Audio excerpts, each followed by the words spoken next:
নমস্কার, আমি সুমি কিচেনে সবাইকে স্বাগতম। আশা করি সবাই ভালো আছো, আমিও ভালো আছি।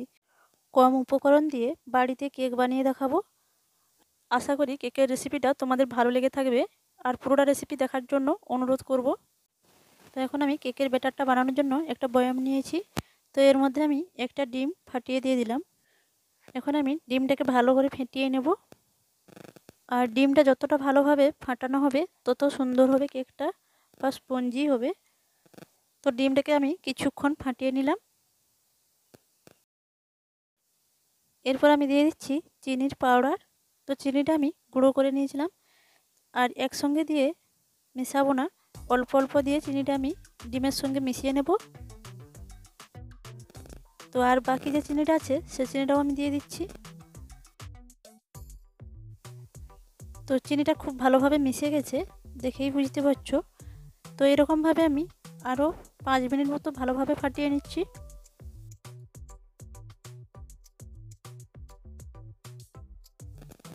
তো এখন আমি 5 মিনিট মতন ফাটিয়ে নিয়েছি, আর চিনি ডিমের কালারটা দেখে বুঝতে পারছো অনেকটা সাদা হয়ে গেছে। তো এখন আমি অল্প অল্প ময়দা দিয়ে ব্যাটারটা তৈরি করে নেব। ময়দাটা চিনি আর ডিমের সঙ্গে ভালো করে মিশিয়ে নিচ্ছি।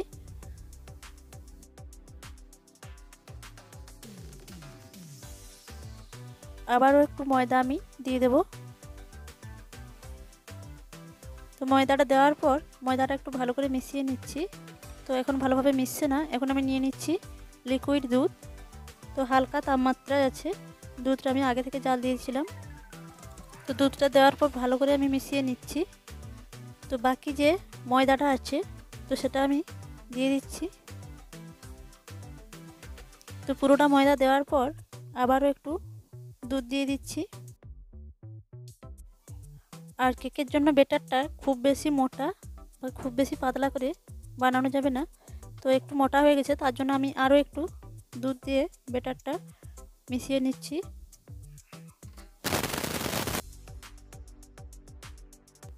তো এখন কেকের জন্য ব্যাটারটা পারফেক্টভাবে তৈরি হয়ে গেছে, দেখেই বুঝতে পারছো ব্যাটারটা কত সুন্দরভাবে তৈরি করে নিয়েছি। এখন আমি কিছু পাউডার দিয়ে দেবো। তো পাউডার আমি এখানে নিয়েছি বেকিং পাউডার আর সামান্য একটু বেকিং সোডা।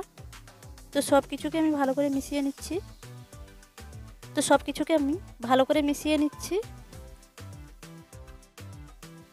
তো এখন আমি দিয়ে দিচ্ছি সয়াবিন তেল, ছোট বাটি হাফ বাটি। তো তেলের ভাগটা দেখেই বুঝতে পারছো খুব বেশি আমি এটি তেল ব্যবহার করিনি। তো তেলটাকেও আমি ভালো করে মিশিয়ে নিচ্ছি। তেলটাকে খুব ভালোভাবে মিশিয়ে নেওয়ার পর এখানে আমি কিছু ড্রাই ফ্রুট নিয়েছি। তো আমি নিয়ে নিয়েছি কাজু বাদাম, কিশমিশ আর চেরি। তো সব কিছুকে আমি মিশিয়ে নেব।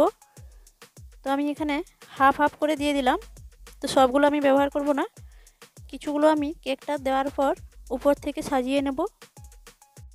আর এখন কেকটা তৈরি করার জন্য আমি এরকম একটা সিলভারের জাম নিয়েছি, এর মধ্যে নিয়ে নিচ্ছি একটা বাটার পেপার। আর কেকের মধ্যে যেহেতু আমি তেল দিয়েছিলাম, তো আমি আর নতুন করে কোনো তেল দিলাম না। তো এর মধ্যে আমি ব্যাটারটা ঢেলে নিচ্ছি। তো ব্যাটারটা দিয়ে দেওয়ার পর ভালো করে জামটাকে আমি হালকা করে আমি কাচিয়ে নিচ্ছি, যাতে ব্যাটারটা ভিতরে কোনো ফাঁপা অংশ না থাকে, ভালোভাবে সেট হয়ে যাবে কেকটা। আর এখন আমি উপর থেকে দিয়ে দিচ্ছি কাজু আর চেরি। তো এগুলো আমি ডিজাইনের জন্য দিয়ে দিচ্ছি, এতে করে কেকটা দেখতে অনেকটাই সুন্দর লাগবে।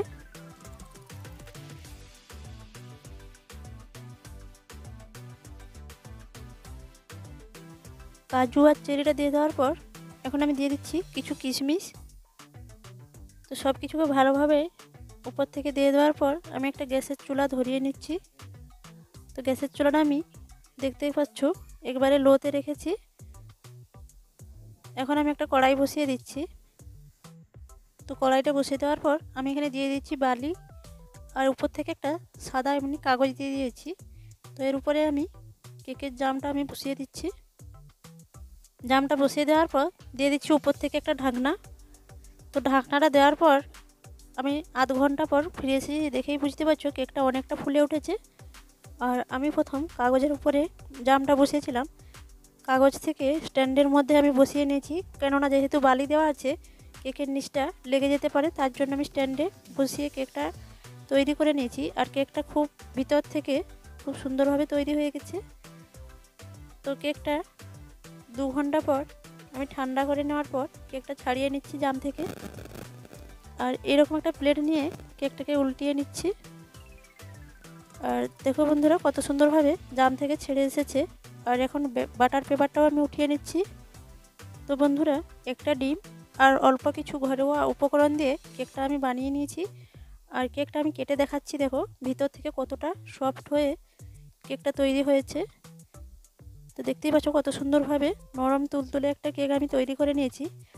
তো তোমরাও একবার বাড়িতে ট্রাই করে দেখতে পারো, তোমরাও এরকম পারফেক্টভাবে কেকটা বানিয়ে নিতে পারবে। আর বন্ধুরা এতক্ষণ দেখার জন্য আর পাশে থাকার জন্য অসংখ্য ধন্যবাদ। পরবর্তী ভিডিও দেখার জন্য আমন্ত্রণ রইল। ততক্ষণ ভালো থাকবেন, সুস্থ থাকবেন।